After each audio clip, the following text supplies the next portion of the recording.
I think that with 1916 particularly, that it lends itself to storytelling because it was really led by a number of individuals whose personalities were immensely important in this context. On one side, Thomas Clarke, who comes out of a dynamiting tradition, really from the 1860s, although his time was the 1880s, but it is it is an old Irish Republican Brotherhood, dynamiting, die hard, get them out of Ireland by any methods. And he comes out of that tradition. He's the oldest signatory of the proclamation, and he was executed. And on the other hand, you have Patrick Pearse, who's subject to change.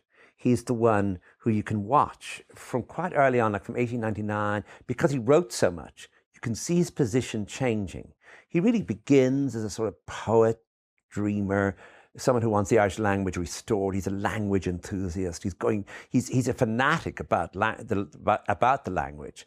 But that's his big thing, language. And he even says, politics comes later. Get the language right.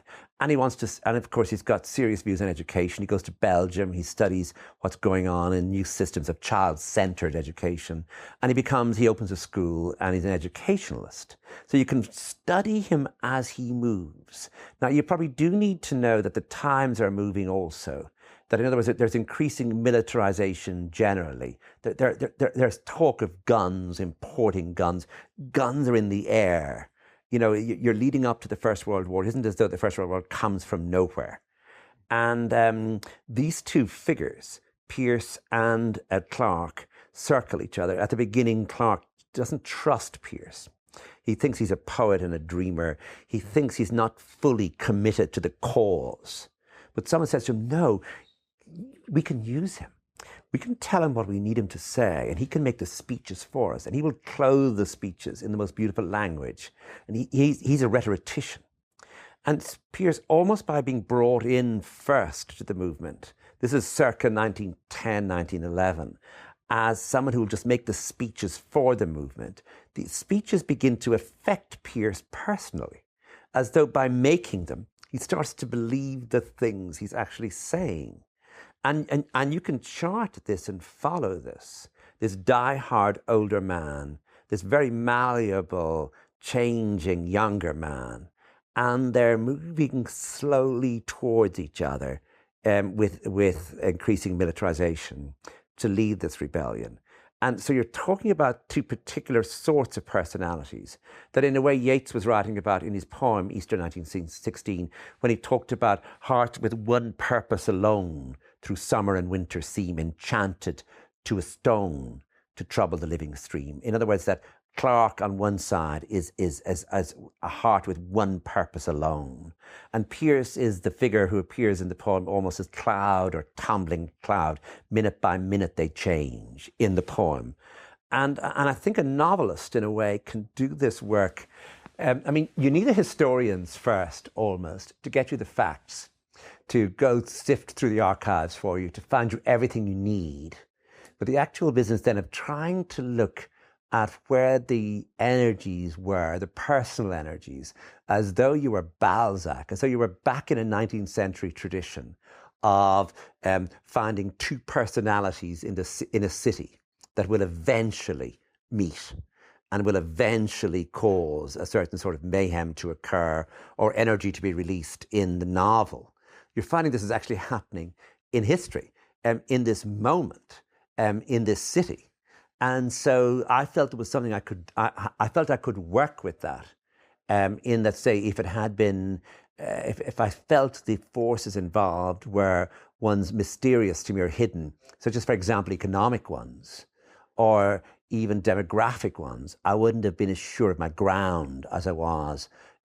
Just telling this, just isolating them. What I did with the piece was I almost took everybody else out and just follow these two men over 17,000 words, just follow them through this period from about, from the time Clarke first emerges, comes to the attention of the police in London, to the rebellion, and Pearse from the time he first starts to emerge as a language enthusiast. And I mean, one of the strange and interesting things about Ireland is, in these years, is the way in which culture and politics enmesh and move around each other. Not with Clarke. Clarke had no interest in, I mean, not much interest in the language movement. There was no poetry in him whatsoever. He was pure hard prose. Whereas Pearse, for example, James Joyce went to an Irish class he was giving. And so Joyce actually knew him. W.B. Yeats certainly knew him. And, they actually worked together at one crucial moment where Yeats helped to raise money for Pearse's school, so that Joyce and Yeats are circling this story, as indeed the playwright Sean O'Casey. So it isn't as though this is a merely military story. It's a story in which the culture of the city, which emerges in a novel like Ulysses, in those poems of Yeats about the rebellion, and in the play of Sean O'Casey, The Plough and the Stars. I mean, in other words, this rebellion is somehow or other ennobled, or its power increases by the fact that it gave rise to a number of literary masterpieces, which we're still reading and grappling with now, which argued with which took on the rebellion. They didn't glorify it. They mocked it. They interrogated it. They interrogated themselves in relation to it. These are complex works, especially the Cyclops chapter of Joyce's Ulysses, O'Casey's play, and those poems of Yeats. These are poems we're still grappling with, because the poets themselves almost were in a state of radical uncertainty in relation to their own position as writers, because, of course, the rebels sought to be writers too. In other words, by having a rebellion which you could not win, what you were seeking to have was influence. You were seeking to affect the imagination of a country, almost in the same way as a writer might affect the imagination of the reader, so that everyone was battling for a funny thing, which was the imagination of Ireland. And so the writers and the people with guns, people with pens, people with guns, become close to each other. They know each other personally, but in the aftermath, of course, the people with guns are shot. It's the writers then who offer a sort of odd nobility or strange power to the rebellion that it might not have had they not been there.